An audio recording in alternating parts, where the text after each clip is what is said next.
Hello, everyone. It is my great pleasure to welcome you all to today's webinar, which is organized by Mediterranean Green Electrons and Molecules Network, MIDGEM, and the International Renewable Energy Agency, IRENA. Our webinar today, titled Leveraging Industry's Role for Accelerating Green Hydrogen Development. The webinar will run for 2 hours, and we will cover a couple of sessions, starting with opening session. And then we have session 1 about current situation of renewable energy and green hydrogen in Southern Mediterranean and MENA countries. And session 2 will be roundtable discussion. So without further ado, let me start the opening session by handing over the floor to Director of Country Engagement and Partnerships at IRENA, Gurbuz Gonol. Gurbuz, the floor is yours. Thank you very much, Tarek. Ladies and gentlemen, it's really a great pleasure to welcome you all to this webinar on leveraging industry's role for accelerating green hydrogen development, co-organized with our partner, MEDGEM. We believe that regional cooperation is central to accelerated energy transition, and we highly value our collaboration with MEDGEM to support the Southern Mediterranean region. Ladies and gentlemen, I would like to touch upon a few crucial points before we dive deeper into the topic, because green hydrogen as a renewable energy carrier is an essential component of energy transition, especially with its key role for the decarbonization of hard-to-abate sectors, where low-cost renewable electrification option cannot be fully utilized. Many countries today across the globe consider options for the development of green hydrogen sector, not only for industry and transport sector decarbonization, but also to create additional local value and employment by fostering local manufacturing of associated technologies and infrastructure and accessing to larger markets with potential hydrogen demand. Despite the potential for high growth and cross-sectoral benefits, several multifaceted challenges exist with the green hydrogen industrial development, such as cost impediments, weak regulatory frameworks, bureaucratic hurdles, and the lack of offtake agreements on the demand side. Additional challenges arise from uncertainties in international transport and concerns around the scale and dynamics of clean hydrogen trade. Hence, to successfully scale up green hydrogen production, especially in developing countries, rigorous action is needed in infrastructure development, regulatory frameworks, financial incentives, as well as skills development. Concerted policy actions are imperative to harness opportunities and effectively navigate through many of those challenges. At present, only around 10% of proposed hydrogen investments are directed towards infrastructure, highlighting an estimated investment gap of around $200 million required by 2030. For a meaningful and large-scale transition, it's essential to leverage private sector investments, finance, and expertise. Nevertheless, one should understand that green hydrogen is not a magic solution, but it is complementary to large spectrum of other renewable-based solutions and may play an essential role to achieve net zero. It is extremely important to understand what it means for each region and country to develop green hydrogen sector, looking into global and regional considerations with respect to its local utilization, largely for decarbonization of hard-to-abate sectors, export potential, and global supply chains. When we turn to MENA region, the region has the potential to become a global powerhouse and can leverage green hydrogen as a catalyst for industrial growth. Historically, regions with abundant and low-cost energy sources have attracted industrial investments. And as many MENA countries try to reduce their reliance on fossil fuels, green hydrogen is a powerful driver for this transition. And striking a right balance where export ambitions coexist with the local needs will ultimately define the region's success. Countries like Oman, Mauritania, Morocco, together with some of the GCC countries, which have easy access to low-cost solar and wind, have already made a good headway in this direction. Let me finalize my remarks with a recent global initiative that is, in my view, most relevant to our discussion, the Alliance for Industry Decarbonization, which was launched a little more than a year ago with a view to facilitating dialogue at industrial level and increase cooperation to help industries develop solid decarbonization strategies and implementation plans aligned with their host countries' net zero and decarbonization commitments. The alliance brings together more than 70 like-minded industrial stakeholders as an initiative led by the industry. Its ambitions and work plans set by the industry and actually implemented by the industry too. And one of the 6 pillars of focus is green hydrogen, towards facilitating an ecosystem for promoting offtake and development agreements to enable large-scale green hydrogen deployment. During COP28, the alliance members committed to raise decarbonization ambitions through tangible achievements by 2030 in terms of deployment, investments, emission reductions, which actually also include a commitment and ambition on the hydrogen side, which is basically suggesting almost doubling of installed capacity for green hydrogen by 2030. In an upcoming alliance publication, which focuses on cross-industry dialogue for sustainability around green hydrogen development, the industry calls for a globally harmonized approach towards a methodology and definition for identifying green hydrogen, and also regulatory and subsidy regimes governing the entire value chain of green hydrogen as a necessary basis for facilitating international trade and growth in the green hydrogen economy. With this, let me wish you a very fruitful discussions and hand it over to my colleague, Tarık. Tarık, over to you. Thank you very much, Gurbuz. So now I will hand over to our next speaker, the director of MidGem project, Frank Wouters. Yes, thank you, Tarek. It's a great pleasure to be here today and together with IRENA discuss, how to get to the next level of green hydrogen developments. And as Gurbuz already mentioned, it's not, let's say, a smooth journey, and these things never are. I think it's also fair to say that currently, there are growing voices that express some doubts about hydrogen. But I think it's also important then to take a step back and ask ourselves or remind ourselves of the question, why are we doing this? And it's fair to say that around 80% of our current energy system is dominated by molecules. It's actually more, because some of the molecules are also used to make electricity. And then to decarbonize that, because there's an urgent need for less emissions and harmful climate chaos, we need to do something around the molecules. And yes, we can stretch electricity to the max because we know how to do that cleanly and cost effectively, but there is a limit beyond which electricity can directly electrify things that we need. So then the question is, how are we going to decarbonize molecules and make them not being associated with emissions? There are a few options, and hydrogen is one of the solid ones, and ones that can actually transport bulk energy over long distances much more cheaply than with electricity, and you can store it over seasons, and all of the things that we know that hydrogen can do.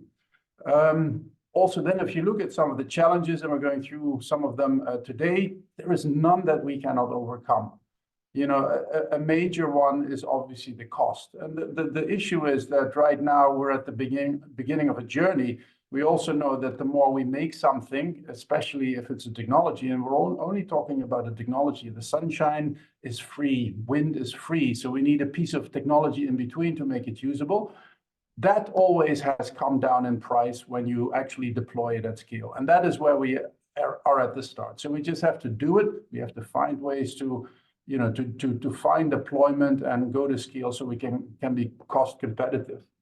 Now, thirdly, I think it's also important to realize that we've done exactly the same for renewable electricity, exactly the same. There is absolutely no difference. 10 years ago, solar was among the most expensive technologies for power generation. And right now, in most places in the world, it's the cheapest. And the reason is because we've deployed it. We found ways to, let's say, make business models work that actually, enabled us to go to scale, build factories, make it cheap. And that's where we are now. So I'm extremely hopeful that, the promise of green hydrogen can be fulfilled by us. Yes, there is a lot of work to be done, but that's why we're here together. Let's basically do it. Let's just work on these challenges, find solutions, and then fulfill the promise that green hydrogen and green electricity has in the future. Thank you. Thank you very much, Frank. So now our next speaker is Miliu Pierpot, the project manager of regional programs, Neighborhood South of DG NEAR.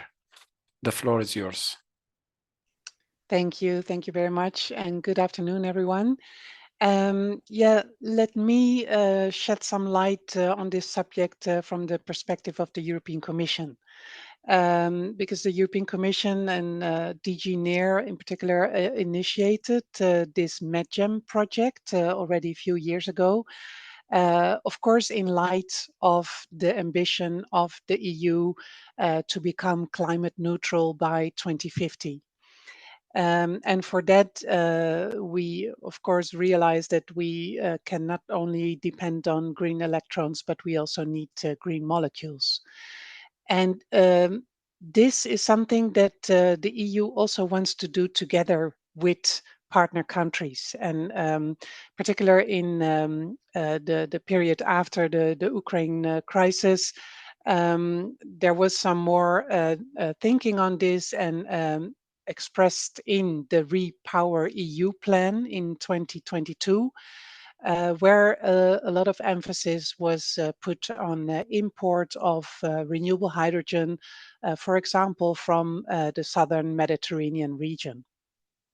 So this is the background of setting up the MEDGEM project. The idea was that we would like this project to create a network of policy stakeholders, industrial and financial stakeholders that are working on this subject of development of renewable energy and renewable hydrogen, in order to see if we can exchange views, come to mutual understanding of the opportunities and the challenges, and learn from each other. And of course, the European Commission is developing a lot of ideas and policies, and we also would like to share these with the partner countries. So one of the things that I can share with you today is that we are actually now waiting for the results of the first call of the EU Hydrogen Bank to be published tomorrow. And I just heard some first data from that call. It was launched last year, end of last year. And I think the process went quite fast because the submissions were only up until February. And so the results will be published tomorrow. So you may also be interested to see what that has led to. I understand that there were 132 bids coming from 17 EU countries. Just to also explain, this first call was only for EU internal production of renewable hydrogen, but there has been a lot of discussion to also extend it to countries outside of Europe at some point. So that's why I think this first call is also of interest for other countries to see how it worked and what came out of it. So 132 bids were received from 17 countries with a total planned electrolyzer capacity of 8.5 gigawatts, being able to produce 8.8 million tons renewable hydrogen over a span of 10 years, which I think is promising, because we often talk about the challenges and the difficulties and the slow pace of renewable hydrogen development. But I think the results to me sound as if there is interest, and there is ideas being developed.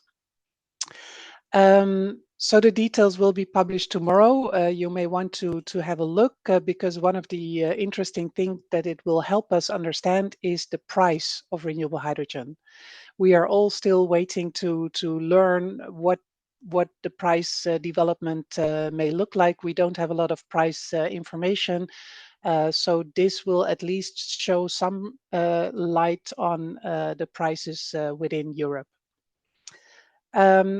I hope that this kind of information may inspire our partners in other countries. And I think that the discussions today will also help us to talk about the challenges and the opportunities for renewable hydrogen production. And I hope that it will all help us to get further insights. At least I myself, I'm looking forward to learn more, also from IRENA's perspective. So looking forward to that. And let me pass on the floor back to the moderator. Thank you. Thank you very much, Milio. I think now with these very insightful opening remarks, we are going to deep dive into our first session, which is about the current situation of renewable energy and green hydrogen in Southern Mediterranean and the MENA countries. This will be around 30 minutes session and will be moderated by Frank Wouters. So Frank, without further ado, I'll give you the floor back for the next session. Yeah, thanks, Tarek. I have to admit something, and that is that Dr. Mustafa and myself, we go back a very long way. First of all, we were together at IRENA. Then we were both involved in another European-funded network that had a focus on the GCC countries. And now I have the pleasure of working with him on the Southern Mediterranean. So he's been with me in various forms for a very long time. And it's therefore also a pleasure to give him the floor. Mustafa, please take us through the presentation. About 15 minutes afterwards, we can actually answer some questions. So please share those questions in the chat, and then we can address them after Mustafa's presentation. Mustafa. Thank you very much, Frank. Thank you, Tarek, for the introduction. And it's a pleasure for me to be with you today to present the current situation of green hydrogen or renewable hydrogen in South Mediterranean countries. And we'll focus also on the perspective of our industry advisory board. So I will share my screen. First, can you see my screen now? Yes, but if you can make it in the, yes. Now we can see it big. Okay. Thank you very much. So definitely, as Gurbuz, Milou, and Frank also mentioned, for the South Mediterranean countries as a very exciting region. Because it's embrace the European countries, also the South Mediterranean countries, North Africa, and also the east of the Mediterranean basin. And this region is expected to have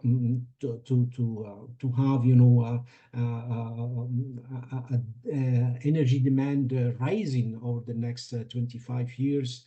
As it was mentioned and also highlighted by the OMEC outlook to 2050. So that is, I think, very important also to highlight that the energy demand in this region, it's driven by the economic development, demographic growth, and rapid urbanization. Climate change also, it's an issue.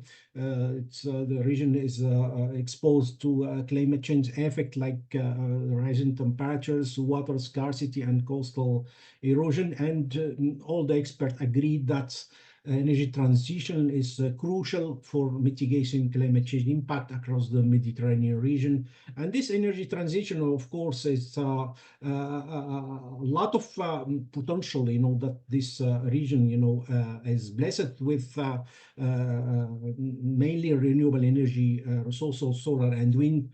And the momentum toward this transition is slowly gaining pace.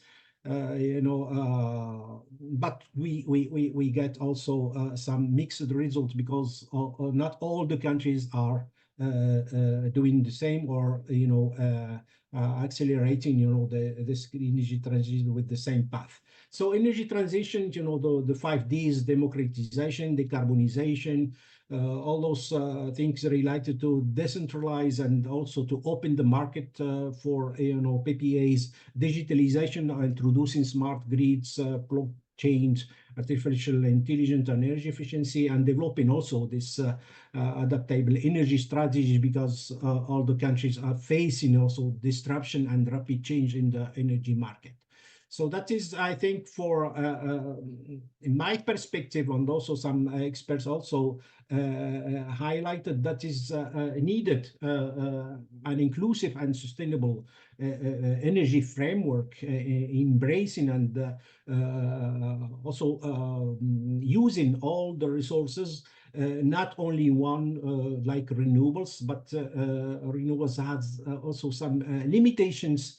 As the first speaker said, because some sectors like industry, transport are hard to abate. So green hydrogen is a complementary resource, not in competition with others, but we have to combine it with the energy efficiency, storage, and as I said, for smart grids and digitalization. So green or renewable hydrogen as defined by EU renewable hydrogen, but some countries also define this as green hydrogen. So plenty of solutions in the industry sector, in the transportation, but also in the power and heat generation as a backup power or as a long or mid-term storage solutions. So that is, I think, very important to highlight, as Guru's mentioned, those challenges, but there are a lot of opportunities that green or renewable hydrogen, give, is to decarbonize those hard to abate sectors. It creates also jobs and added value to the local economies, the local content or the nearshoring, so countries can take advantage of this, new energy entrant. So that can be also for investors and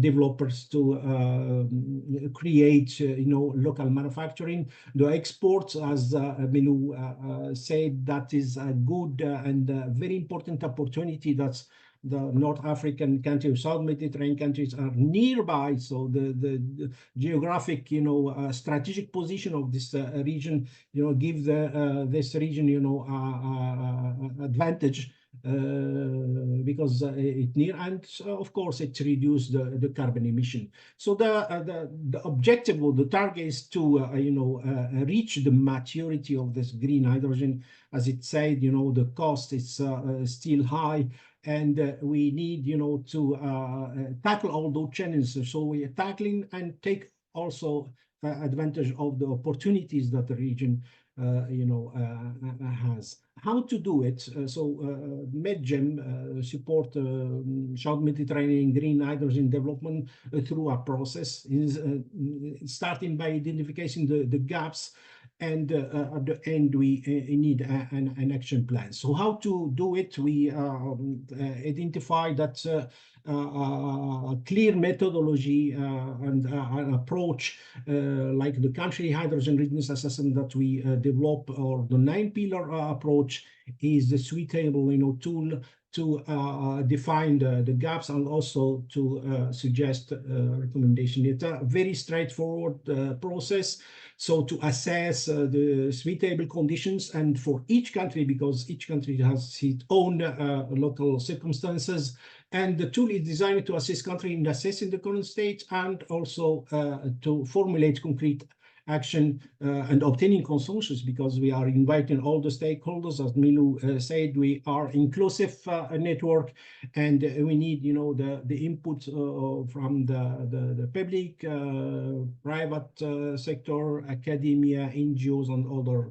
And this process is, you know, as mentioned by Milou, is supported by the EU and also our national focal point, mainly the Ministry of Energy. Those 9 pillars, you know, as we have 4 components, policy, industry, infrastructure, and finance, you know, for each pillar is related to a dedicated component. So starting by the strategies, the policies, the demand, certification, and also on the industry and infrastructure, the finance also, we have, you know, an action on this. So at the end, we need or we try to have this holistic matrix giving us, you know, the status of the situation of in each country that has been assessed. And then we need to go through a process, to a consultation workshop, and then validation process and an action plan. We have an action plan, you know, at a menu of actions, so each country can, you know, identify or can choose, you know, the action or the activity that is for the country relevant. So it is useful to identify from the beginning what is you know, feasible, but also some activities that can be shared with other countries, and we can group, you know, the countries depending on their needs. So we started to organize, to manage those consultation workshop.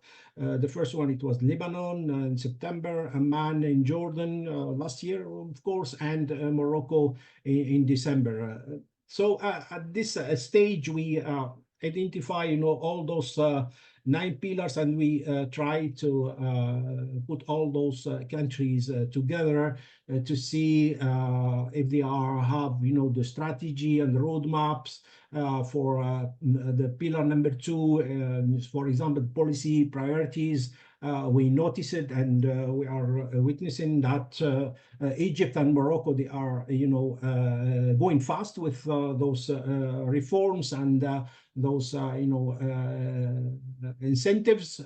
So the support for financial resources, also the Morocco and Egypt, they have issued those laws or, you know, directives. The demand, for the moment, there is no clarity on the local demand. So that is, I think, one of the gaps that we are trying to overcome. The supply, we have, you know, some projects, and we show you the project in the pipeline. So the fresh water is a concern, but there are a lot of desalination plants that are being realized, and of course the high renewable energy potential. So that is, I think, for harnessing appropriate technology, the pilot projects installed in Morocco and Egypt. So the import-export, that is, I think, very important for the countries, but also Egypt has, you know, highlighted that it is necessary to have some precondition for project implementation. The gas pipeline, I think this is one of the assets, is in the existing gas pipeline. I will show it later on. So maybe Lebanon and Palestine need more, you know, emphasis and more support because they are at a very early stage of development. So the green or renewable hydrogen announced project, you know, as we can see in the MENA region, more than 80 projects have been, you know, announced, and 90% of them are green hydrogen. So apart Libya, and also Palestine and Lebanon. We didn't, notice any project, but they will start soon to look at some pilot projects. So the green hydrogen for Europe, I think how to export, it's very important to have this regional master plan for the pipelines for infrastructure, and think they are already, one interconnection between Morocco and Spain. There are also one between Algeria and Spain. Also, this Transmed pipeline going to Sicily and Italy, and there are some other projects that are under screening or scrutiny by the EU and other. And but the essential is to have, this kind of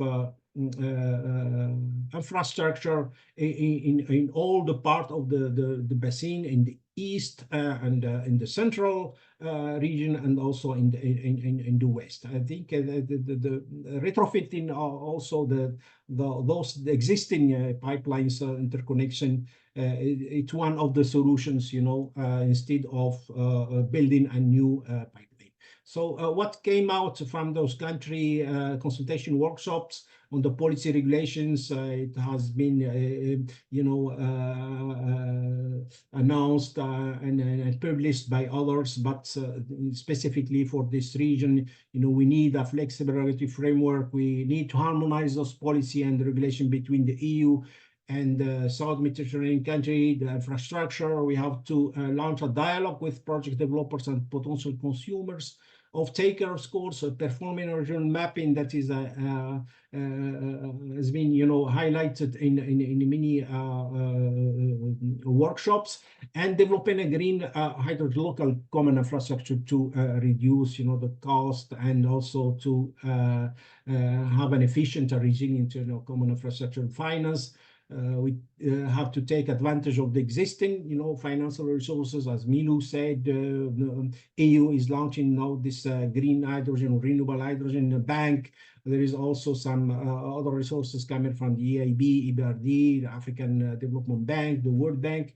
But there is still some risk. So we are in a process to launch a study on the financial risk analysis and providing, of course, the incentives. Cross-cutting topic, awareness raising, and capacity building. So as we have those 4 components, for the IAB, I think it's very important, as Gorbuz also mentioned, with the IRENA islands on the undersea decarbonization.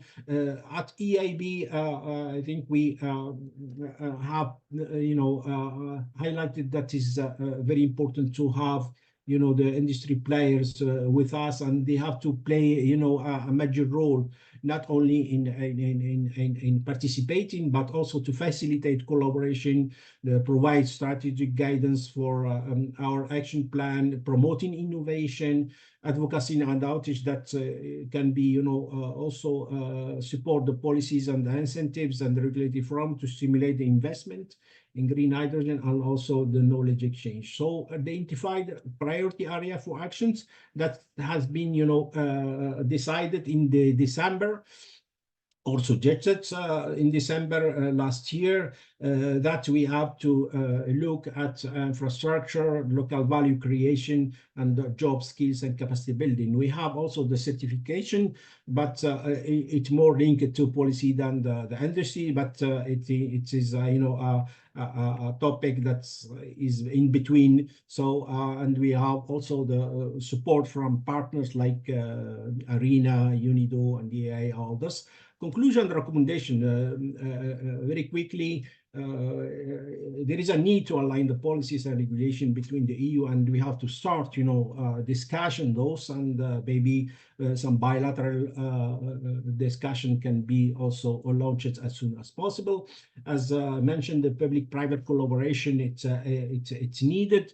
It's imperative to seize the opportunity and tackle the challenges with both forces, not only pushing one side because the public institutions or the government has to set up those policies, but also the industry have to formulate some recommendation and see also if those policies and regulations are feasible and doable. Cross-border cooperation, that is, I think, for the infrastructure is very important.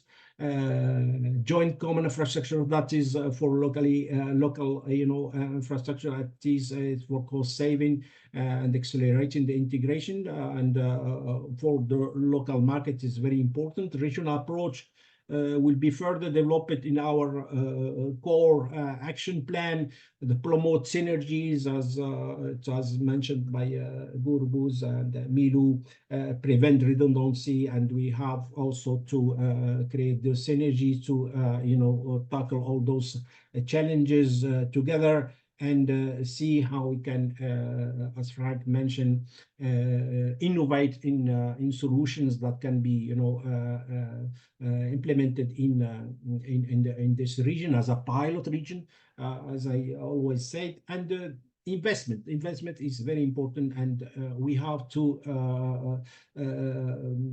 gradually and move this energy transition with investment. So that is, I think, very important to highlight. And thank you very much. No, thank you, Mustafa.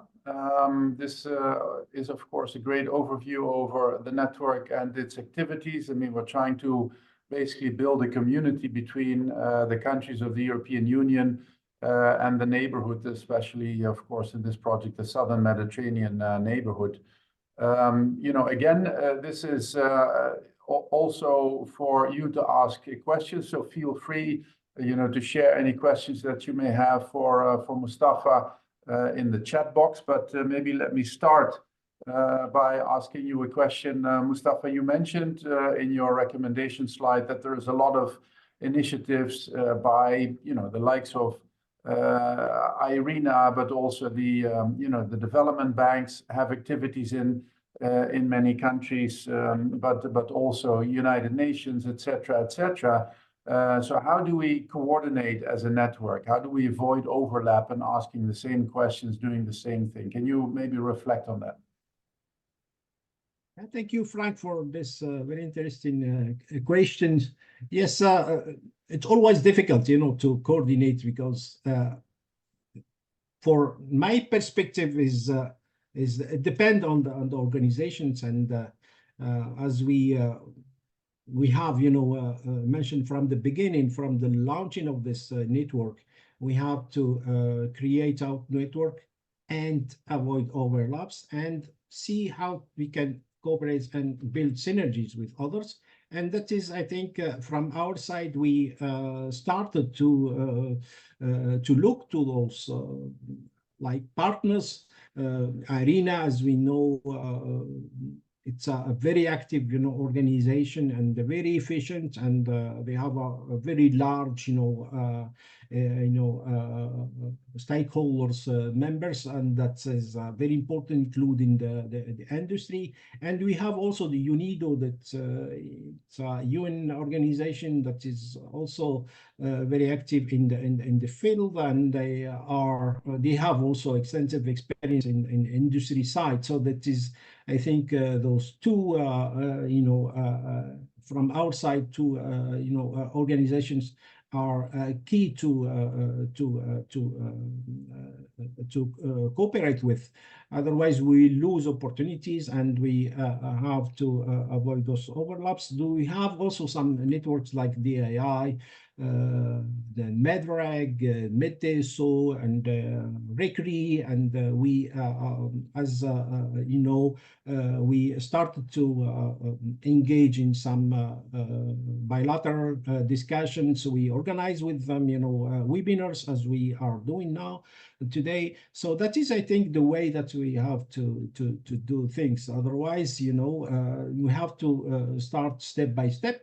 That is, I think, a first step with IRENA, but I'm confident that we'll identify other, cooperation opportunities. That is for sure. Yeah, thanks. And I mean, of course, today is a great example of how such cooperation, can be done. Can you, I think Gurbus also mentioned earlier, for trade to happen, we need to have an understanding of, what standards apply, etc.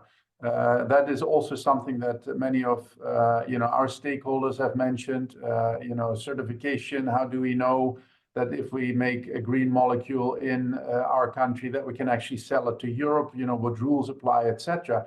Can you explain a little bit what the network is doing in that space? Yes, yes, Frank. It's a very important question because it's certification, as you know, it has been mentioned as a priority, and many questions regarding the certification standards have been raised by all the countries, and they have to understand first what is needed to export the green or the renewable hydrogen to Europe. And that was, I think, in all the consultation workshops that has been raised, that's to align those regulations between the both sides. We have to start with certification, and we did, a screening as for the opportunity to have a pilot projects to see how the certification schemes, the EU certification scheme, can be implemented. Because in any case, if a country will export or is willing to export to Europe green hydrogen, it has to comply with the EU regulation. That is very important. And a pilot can be a good opportunity to learn from the process, and also to train or to share the knowledge with the stakeholders in the south, so they can be well prepared, for when the project will come to will be implemented, so that can be easy for them, and they will also gain time, gain cost, and can be a learning process. So that is, I think, what we did, and hopefully we'll share those, insight and the recommendation coming from this pilot with all the countries and also with our partners. Thanks, Mustafa. There is a question from Salame about local value creation. What about the manufacturing of products that depend on green hydrogen? So, are we covering that? So how do we support that by increasing the local value chain and industry in the countries? Yeah, for the local value creation, what we did is to elaborate a survey, because we have to understand, and we have to screen, the current situation in each country, and see what are the strengths of the countries in some industries that are related to green hydrogen, and also for renewable energy, because both technology are linked. So that is, I think, the first step. So that it's a heavy process. I have to mention this, but we realized that the countries are very responsive, and they did a great job on this. So that is, I think, for the baseline. We'll see what are the potential of local manufacturing in each country, and for elaborating those country features that we will share with our partner countries later on. So that is, I think, like a mapping of the existing, but also will identify some local manufacturing opportunities, dependent on the strength of but we also will elaborate some recommendations to tackle the challenges, because it's local manufacturing. You have a lot of competition, globally, but also in the region, and we have to avoid, to overlapping, and we have also to avoid to give the same opportunity for each country, because otherwise and maybe the countries can specialize, in some industries and in some others. So that is, I think, a lot of stuff will come up from those surveys. Yeah, thanks. So basically what we're doing is for all the countries, we're establishing a baseline that will be a country fiche. As Mustafa said, it will be a description of what is there right now. In the next stage, we can then do a gap analysis where what do we need? And then thirdly, as Mustafa mentioned, then we can be smart about it and see, what can we recommend? How can we actually fill that gap and make sure that we extend as much as we can the local value in the countries and fulfill the promise that green energy has for the region. I would like to maybe just ask you one last question before we go to the next session. And that is, Gurbuz also mentioned, export, great, fantastic. You can earn some money, of course, in foreign exchange. But what about the local markets? I mean, obviously, we have to consider that there's very interesting policies, as Milou already mentioned, in Europe. Europe says they want to import. There is regulation for that, etc. There's also a price on carbon, which is a massive incentive, which is not there in most of the countries that we're working on. Can you maybe elaborate very quickly on to find the balance between local use of green electricity and green molecules and export? I think, Frank, I think it's very important, how to have to develop a local market. That is for sure, because when we are talking about energy transition for those countries, I'm not sure that they will succeed with renewables. That is, I think, for industry and transport, it's very challenging, and I'm not sure that we'll have some result on this. So hydrogen can complement, and that is, I think, a necessity to introduce green hydrogen on those local markets. So how to do it? I think the government have to lead on this, because creating a market is not the private sector who have to do it, but we have to see that the government had to initiate the process by implementing or setting up, some specific regulations and some mandatory targets, maybe, because that is, I think, as for renewables, the same as you said in the opening. We have to follow the same process, and we don't have to invent other ways. Otherwise, the government to push.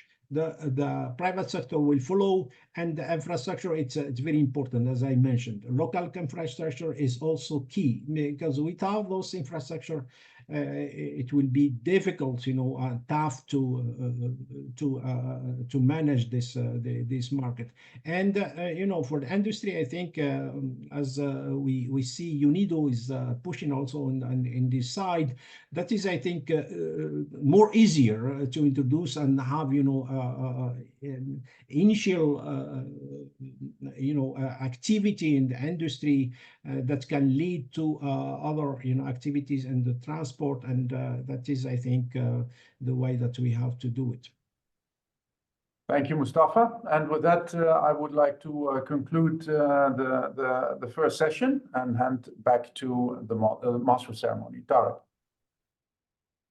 Thank you very much, Frank, and thank you, Mustafa, for the very informative presentation.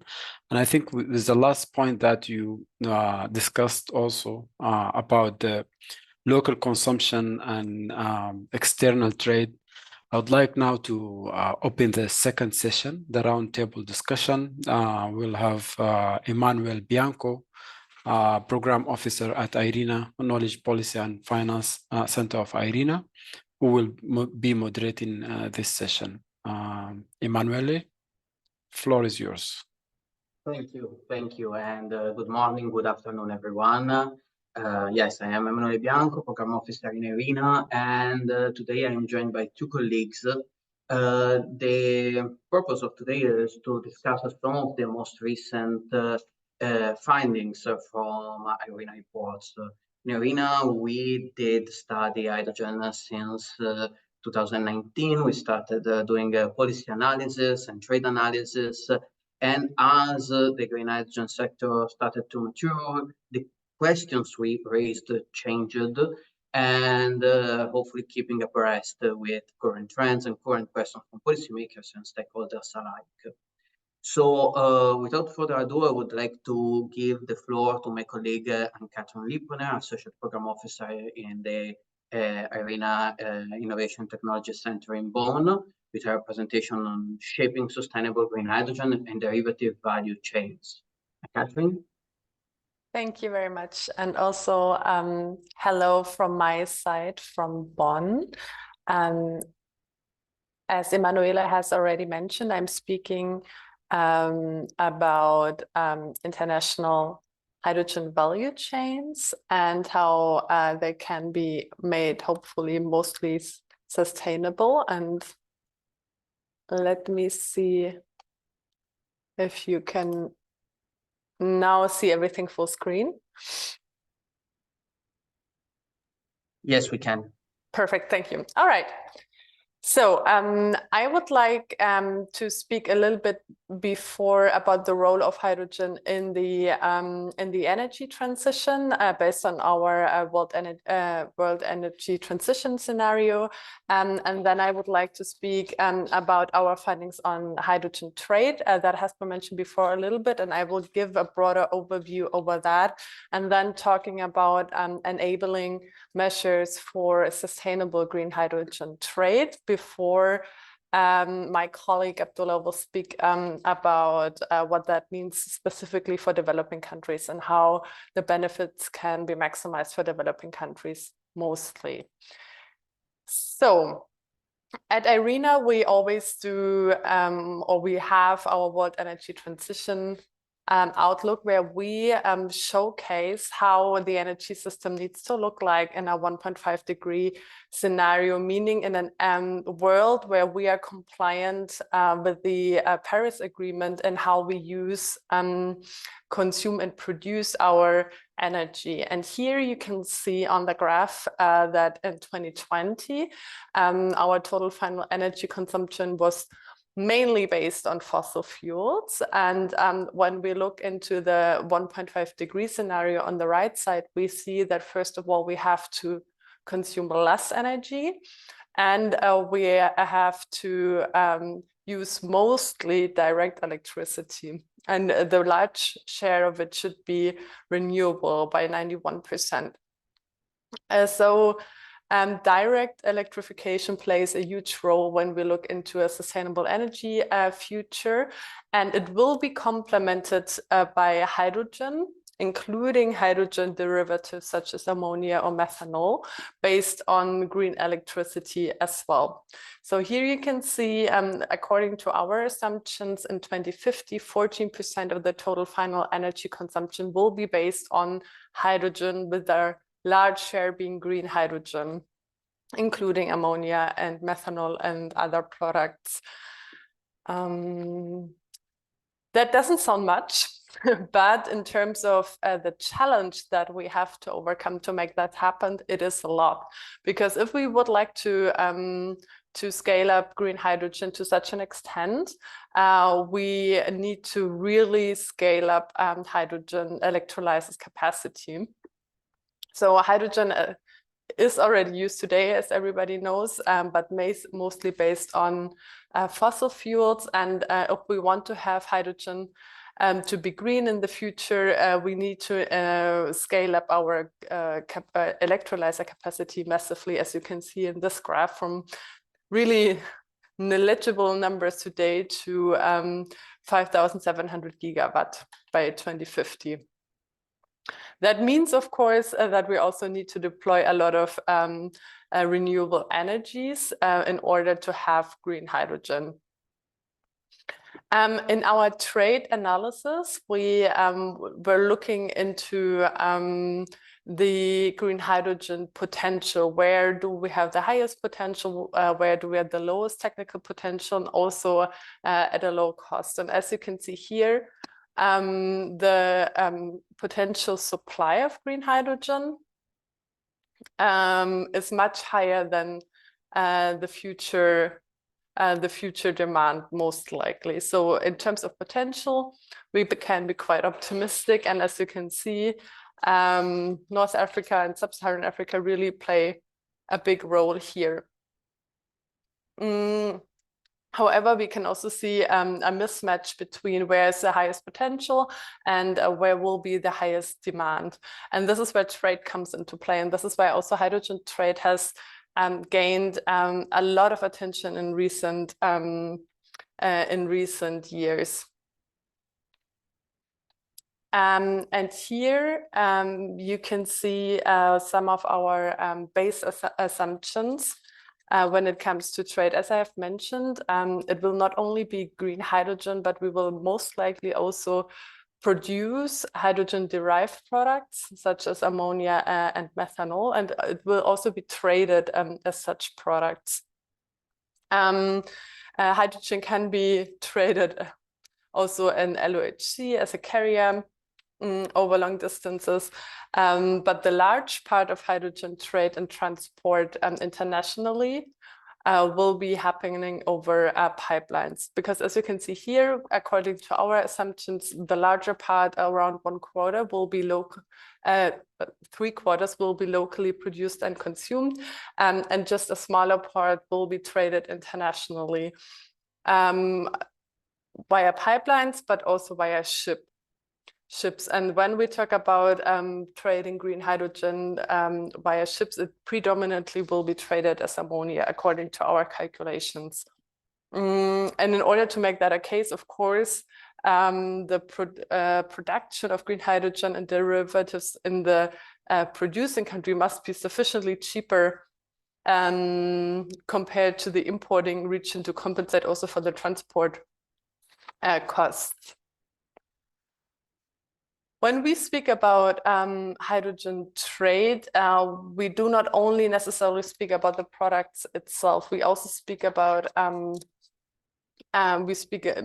speak about a wide range of goods that need to be traded in order for having international hydrogen value chains, and that includes also everything that comes from renewable energy production, as you can see here in this overview, but it also encompasses equipment, electrolyzers, compressors, pipes, transport vessels, storage tanks, you name it.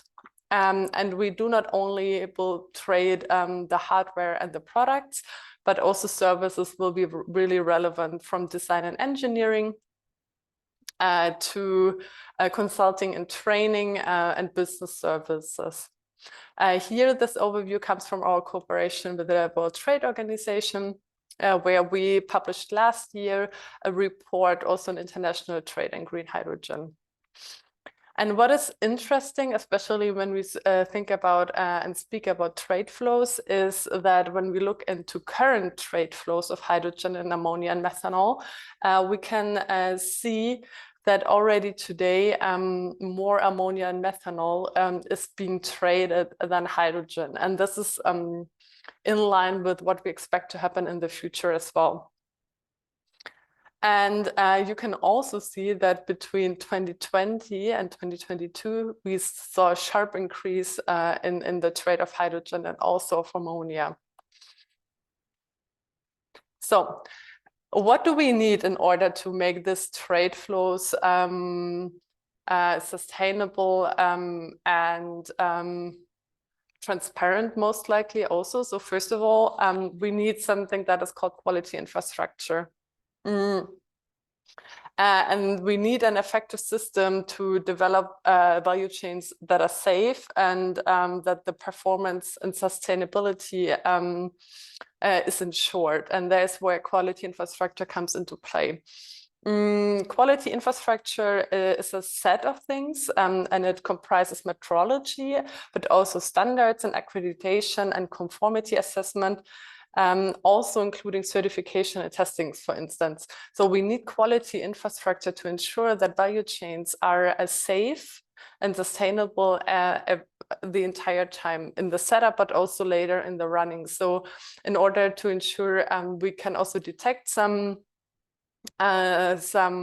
difficulties, testing and inspections is really important. And that also really applies when we talk about international value chains.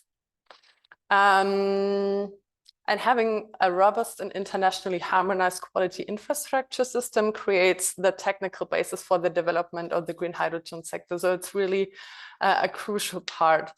Another thing that is really important and that is directly related to quality infrastructure is certification, and that has been mentioned before as well, and especially when we, for instance, talk about the European Union that has developed a really comprehensive regulatory framework, and we speak about potential exporting countries that need to comply with it. We have also found in our analysis that we not only need hydrogen certification, but we also need that to be happening for the derivatives. This is why we're expanding previous work on certification for hydrogen to ammonia, methanol, and iron and steel to really map what existing approaches are there and also identify potential gaps and opportunities for improvement in order to ensure that really not only the hydrogen, but everything that is related to it and based on green hydrogen production is green.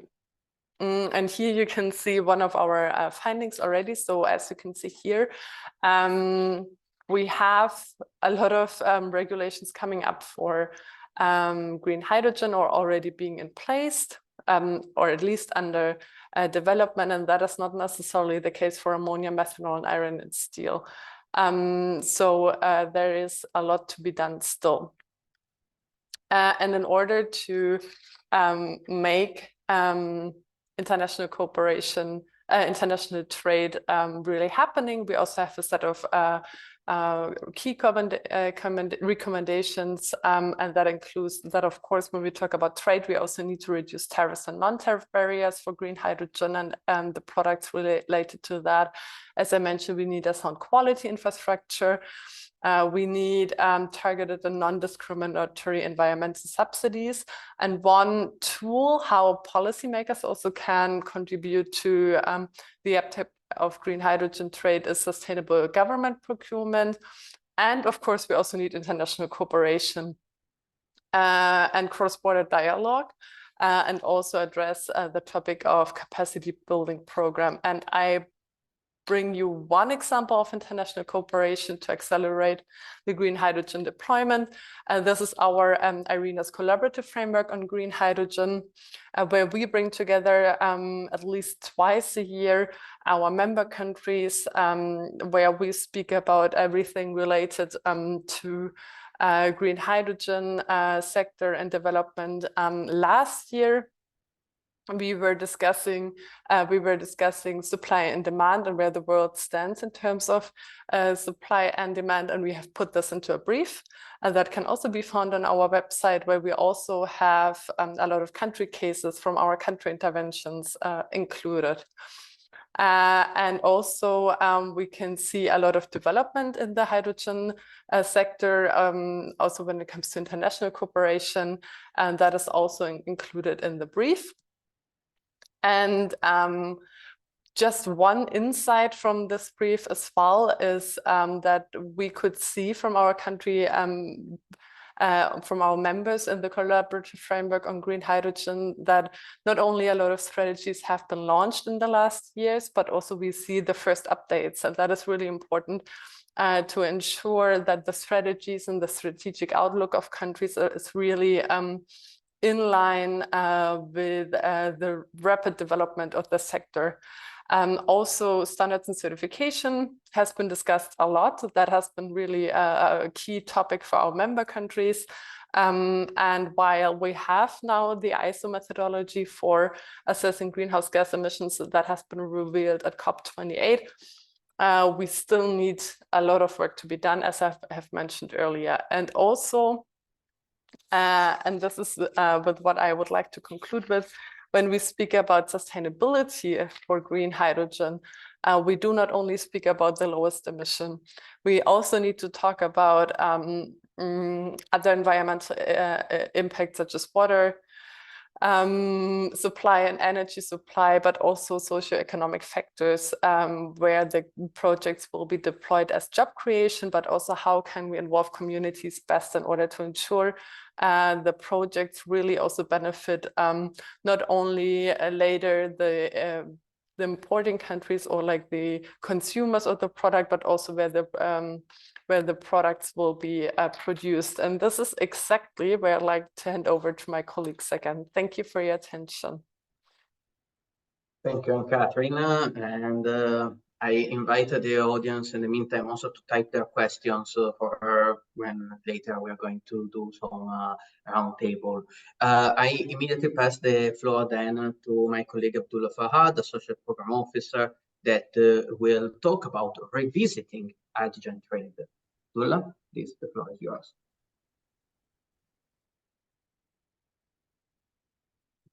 Thank you. Thank you for the opportunity. Good afternoon. I'm Abdullah Fahad. I work at the Knowledge Policy and Finance Center of IRENA. I work on issues related to hydrogen and also end-use sectors like transport. And you can hear me and you can see my slides, right? This is correct. Yes, don't worry. Okay. So so it's not always about rainbows and butterflies, right? So as Frank mentioned, that we sometimes have to look back and ask ourselves about the decisions or what it means for a country or globally. So now I'll focus on the trade from a developing economic perspective, but mainly on export. So, but let's first start with some benefits. So what is the benefits for developing economies for exporting green hydrogen? It is also, first we have to acknowledge that it is a global effort of us all to carbonize the hard-to-abate industries. And also the developing economies, it's also a chance to balance the trade balance so that it has a better advantage in the economic perspective. And also green hydrogen exports can facilitate domestic energy transition, as in, let's say, the integration of a lot of renewable energy projects can also drop down the price for renewable electricity in the developing economies. So following those benefits, what we can see that there has been a lot of hydrogen partnership between potential exporting and importing countries. So seeing the benefit, let's say, we saw a country like Germany, Japan, and Republic of Korea has a high demand for green hydrogen. And looking into those hydrogen partnership over the last few years, we saw Germany has signed their mutual understanding with sub-Saharan African countries, Latin American countries, and also MENA region, and where Japan and the Korea were mostly focusing in Oceania. So, but it's not only about benefits, there are also barriers for green hydrogen export from developing economies. So the high cost is obviously the biggest one. And also this year, we have recently seen some publication came out of light that says what we perceived a few years back for the price of green hydrogen that's not that optimistic. Let's say recently Bloomberg released their survey report on electrolyzers. So what they saw 2 years ago, they are seeing a more than 50% increase in the electrolyzers. So they found on the survey that per kilowatt of electrolyzers in China, it's about $600, and in Europe and US, it is around 2,500 US dollars. So there's also risk related to political stability, regulatory frameworks, and bureaucratic procedures in the potential developing economies. And the transport infrastructure, let's say the modality, the technology, and also regulatory uncertainty is still, I think, hindering the prospect of how those green hydrogen will be transported in future. So based on those benefits and barriers, countries has been developing national hydrogen strategies for to look at it more holistically. So let's say Japan's published their first strategy in 2017. So till October last year, it was seen around 45 countries has published dedicated hydrogen strategy to promote green hydrogen development. And as of February 2024, the number is now around 52 countries. They have sort of dedicated hydrogen strategies or roadmap in place now. And if you look into those 52 strategies, it's not all about from European countries or North America. So less than 50% from North America and European unions, but more than 50% is from more or less from developing economies. So we looked into those hydrogen strategies and to find what was the driver behind developing hydrogen strategies. So it's also about participating in international trade and also decarbonizing the economy and also innovation and industrial development. So let's say tentative potential importing country, they want to diversify their energy supply, and the countries that potentially would be exporting countries, they also want to strengthen their energy security angle. Also, some countries has identified some no-regret areas. What that means is that even though they don't end up being exporting green hydrogen, or they don't want to go into exporting green hydrogen in the beginning, first they want to develop a project that will, let's say, would be something ammonia production for fertilizer, or make green their steel production or the synthetic fuel for maritime shipping. So looking onto all those national strategies, there has been several aspects of green hydrogen development that has been seen. And also there can be some recommendation on the aspects on the basis of two things. One can be you can do structural way.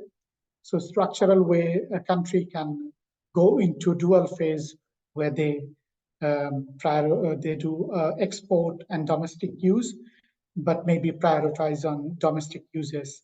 And another one could be integrated approach, that is the hydrogen production could be integrated into their larger policy framework of the decarbonization of the country. And another angle could be when should a country go into export or import, and what industries they should implement green hydrogen projects. So it could be gradual or phased, let's say starting with small scale or medium scale projects, and then the learnings, and then can go for larger scale projects. And also can be a phase, let's say initially replacing fossil fuel based hydrogen, and then going into new applications. So all those things I just talked about are based on this publication we recently published with UNIDO and IDOS that is called Green Hydrogen for Sustainable Industrial Development. So these publications analyzing all those, they urge for a shift in strategy towards establishing a domestic market. And also it explore the opportunities along the green hydrogen value chain. I'll also put the link for this publication in the chat box if you would like to have a look or go through the publication. Thank you. I give the floor back to Emanuele. Thank you, Abdullah. Thank you for your presentation. Thank you, Katrina, and thanks for the audience that is already putting some questions in the box. Before I would actually start with one of the questions because it will help us setting the discussion, I believe. So it's actually for you and Katrina, and is about the trade projection in by 2050 that you presented from the trade report. And the question is it a high ambition one? It's quite optimistic, perhaps. Could you please elaborate a bit on this, if you? Yeah, thank you very much. So first of all, I think it's important to mention that those are projections, right? So they are based on techno-economical assumptions, and there is a certain degree of uncertainty when it comes to those assumptions. And I think this is very important to keep in mind when we talk about projection numbers, because they can differ in reality.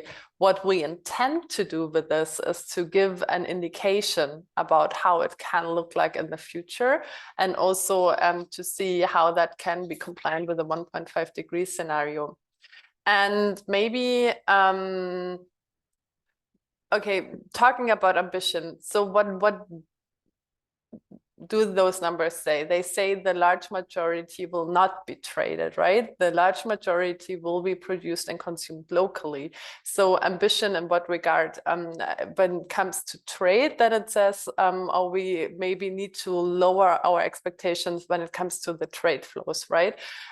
Because what I experienced before was oftentimes that we thought, okay, hydrogen will be traded and it will be traded in large volumes, but the larger part will be produced and consumed locally. And then what do those numbers also offer is inviting us to have a closer look.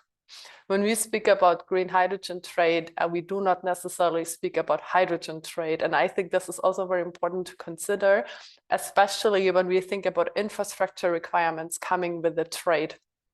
So as I have mentioned, with ammonia and methanol as also potential products, but also other carrier options as LOHC,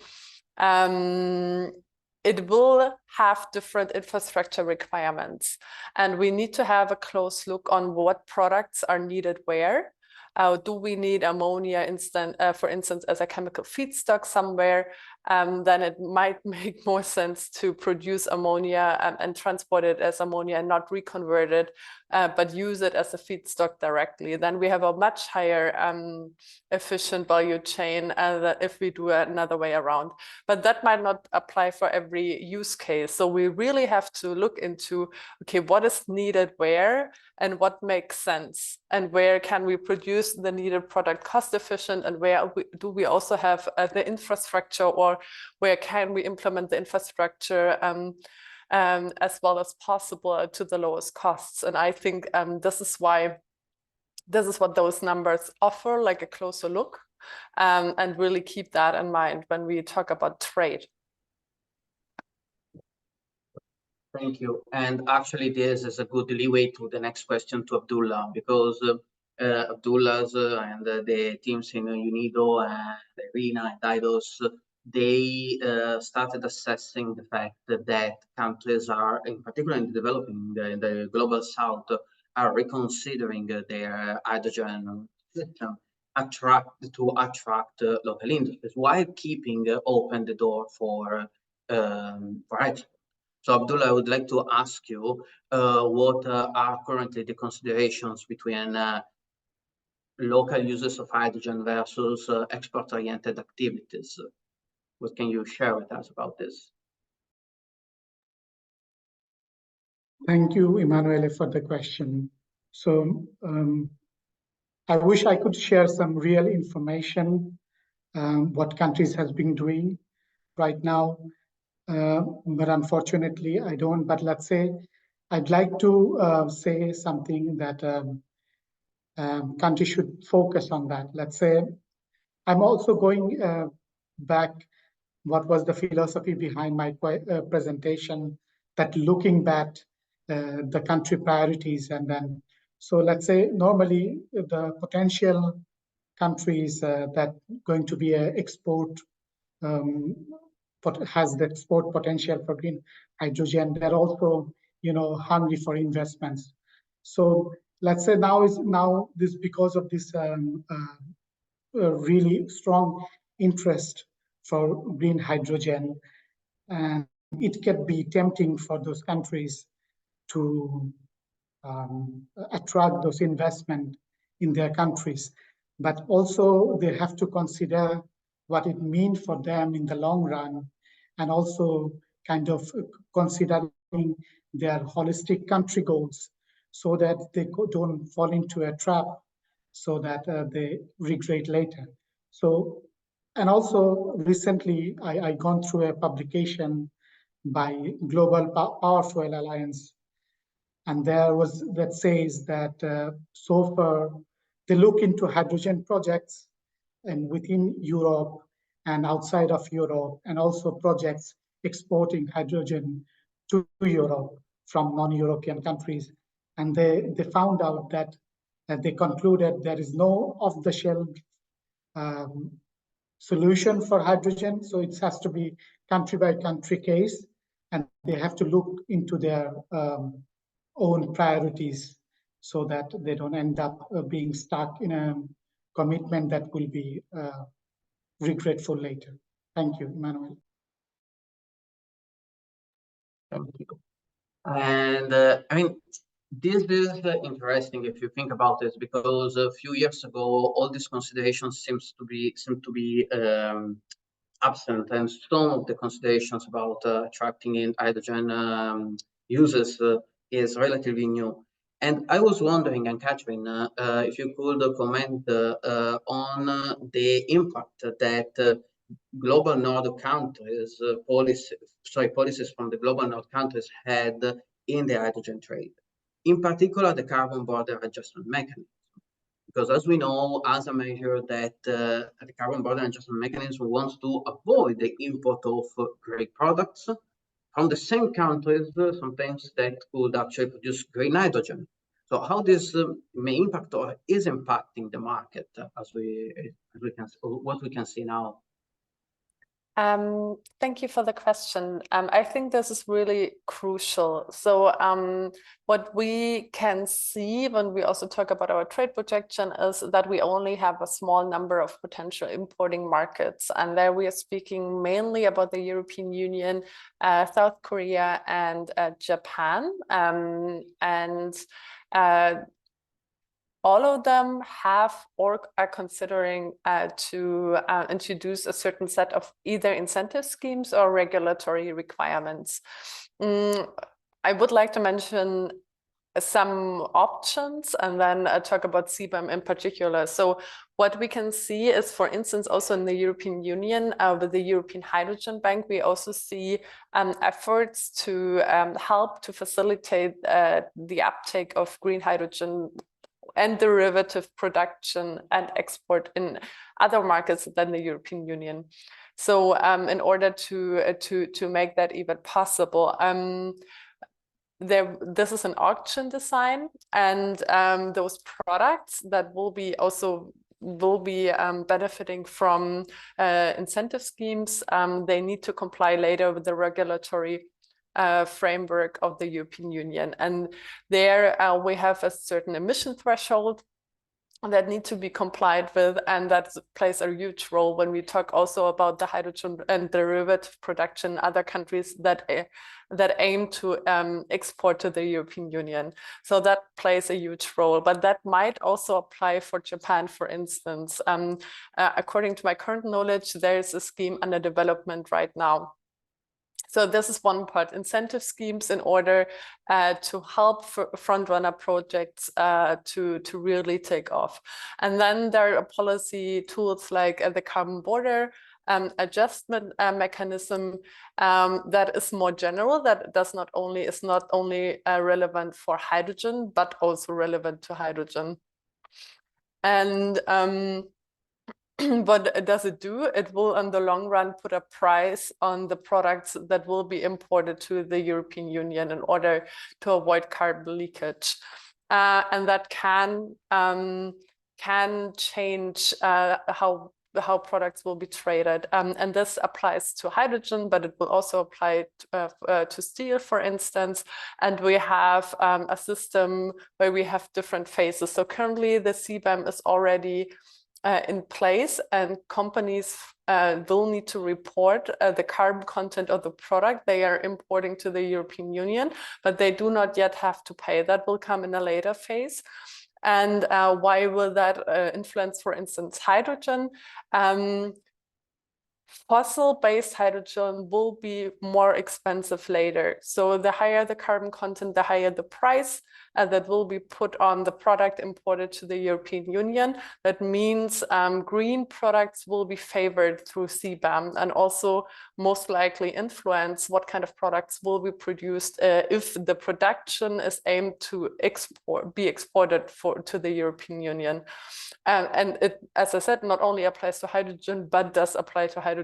And in my opinion, it can favor the production and trade of more green products. Thank you. And actually, I would like to keep you online because there is another question from the chat that I was wondering if you have any thoughts on this. Regarding the potential importance of alliances like we've seen emerging for hydrogen, but focused on products like ammonia or methanol to assess for example, the readiness of countries to manufacture these products. So is there any insights that you can share on the potential of these alliances if something like this already happens, or if they are needed, in your opinion?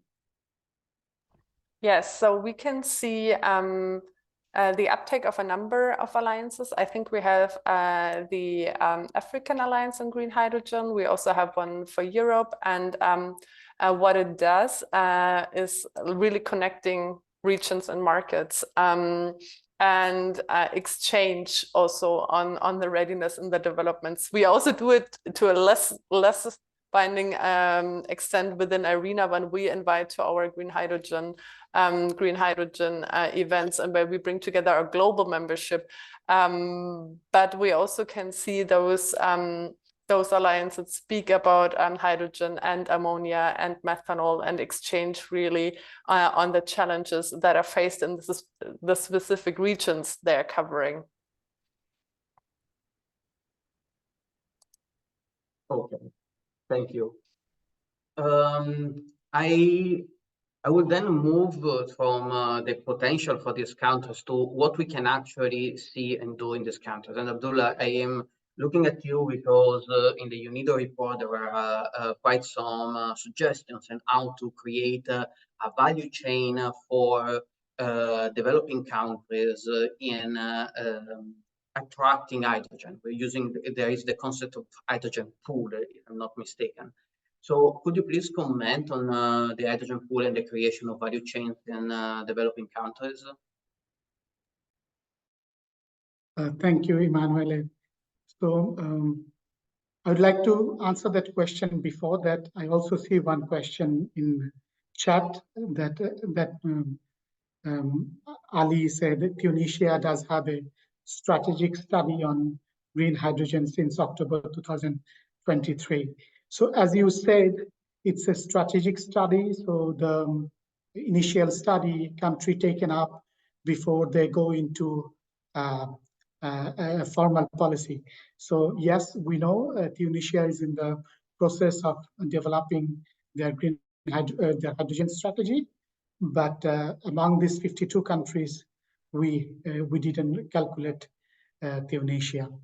And now going back to Emanuele's question, so without going into more technicalities, roughly, let's say, when you say, when one says the value chain development in developing economies, so for green hydrogen production, the thing comes to my top of my head is that we are assuming the electrolyzers will be produced in Europe, and then it will go to some countries, and they will utilize renewable energy potential, and then produce green hydrogen and derivatives, then they will export. So let's say the value chain, ideally, the value chain development for those developing economies will be the technology transfer, so that they have capacity to develop their own electrolyzers, so that it will be beneficial for the country as a economy-wide. So yes, although like nowadays it's in the cost advantage for electrolyzer production, China has it, but also we have to focus on those developing economies, the countries we are putting aside for potential exporter of green hydrogen, so they have access to those advanced technologies so that they can bring more value chain to their countries. Thank you. Back to you now. And to conclude, unless the audience have any other questions for the IRENA colleagues, we'll have a last question to Anne-Catherine regarding the financing mechanism, the investment opportunities, and the subsidy options that exist, in your opinion, to use hydrogen in developing countries to support these projects that we are talking about. So if you have any comments, any suggestions in this regard. Yes, thank you very much. So first of all, in one of our collaborative framework meetings, we also had a colleague from the World Bank joining, and the World Bank did a study on financing costs for green hydrogen products production in developing countries, and found out that access to finance and the financing costs for developing countries are particularly high. And the reason for that is that the perceived uncertainty risk is exceptionally high. So financing or access to finance and access to low cost finance is a huge challenge in developing countries. And then we also have the policy mechanisms like the European Hydrogen Bank, and those are accessible also for developing countries. And we will need to see how the distribution will be like. I think the first auction for the European Hydrogen Bank has been placed, but we need to see in the future how it actually plays out and who's benefiting from all those incentive schemes.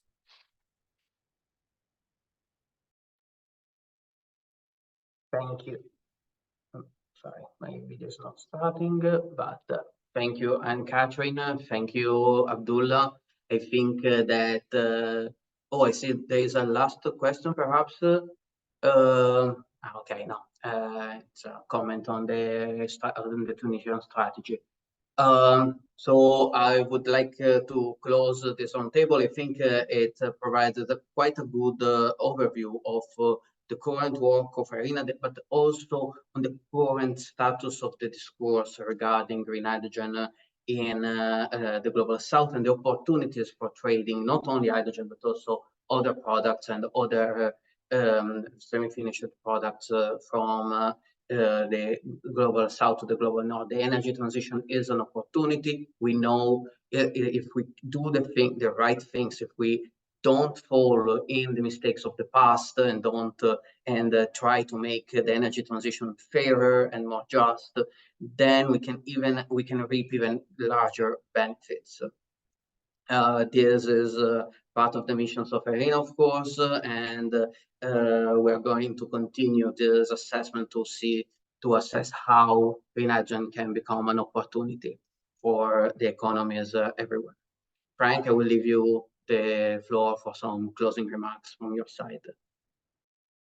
Yes, thanks, Emanuela. And, I would like to express my heartfelt thanks to all the contributors of today, but of course also to the audience that have given us also, food for thought and questions. I've learned a lot, and it's always good to interact and compare notes. And, there is such a rich volume of knowledge and work that supports, our actions. And, we've taken due note of Tunisia's comments that there is an active hydrogen strategy, and as a network, we're actually going to engage with Tunisia very soon. So we'll be very, really looking forward to that engagement and learn more about the details of the policy.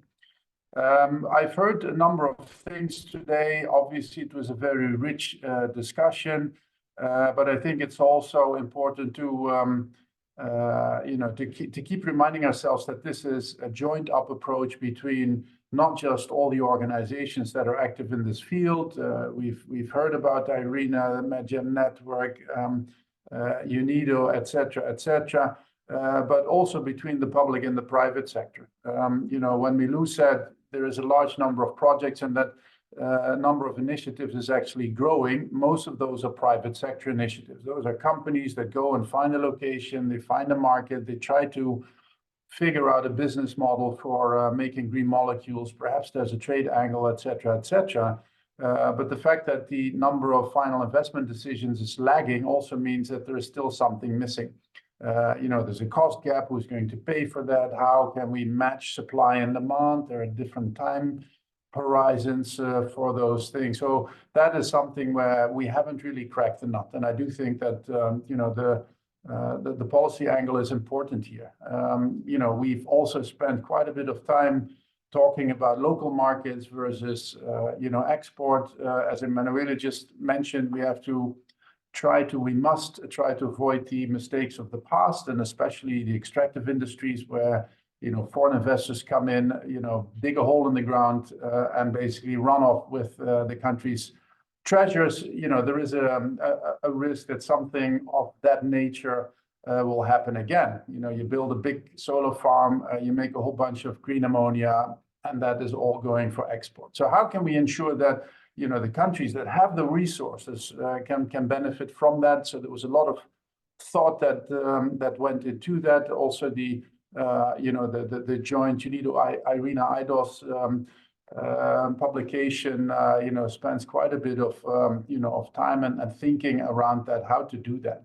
I think Mustafa made an important point. This is also again something that policy can drive and direct. And when he mentioned maybe we should introduce a couple of mandatory things. For example, if you have a country that it has a steel industry, perhaps you can mandate that a certain percentage of that must be green steel. That can be anywhere. That can be in Europe, which is what some of the European approaches are going in that direction. There's quotas by 2030. You have to make whatever 50% of your ammonia, half of that must be green. Why not do similar things in developing countries, create that industry, force it, if you will, and then have a balance between local value, but then also, you add more value by extending a value chain in your country, you can still export. I mean, if you're spending a little bit more money and making your green steel instead of, let's say, steel with a lot of CO2 emissions, you can still export that, but having more value in the country, you can demand a higher price, and all of the good things that that are there when you've basically future-proofed your commodities. I think a number of things were also mentioned about the derivatives, such as green steel, methanol, ammonia, etc. So we need to also think about policies to support those. It's not just hydrogen and then see what happens. So we need to have infrastructure for that. We need to have certification for that, standards, and the infrastructure that supports standards. And all of this, is part of, what we're trying to do. And all of these things in the end, they support, having as much value in the countries as possible without, by the way, minimizing the scope for trade, because I think part of Europe's desire is to help develop local industries and create maximum value in the country. But of course, Europe is also an importer in the future. So I do think we can strike a good balance in that respect. Yeah, that's these are my some of my observations. I think it was very lively and fruitful discussion, and I'm really looking forward to similar events like this, building on the ongoing work that we're doing. And I'm really looking forward to doing something like this again. Once again, thank you very much. Thank you, everyone, and thank you, Frank, and the presenters and our audience. And now I think we've reached our end of today's webinar, and we're looking forward for future collaboration with all of you in the near future. Thank you. Thank you. Bye-bye. Bye. Thank you, everyone.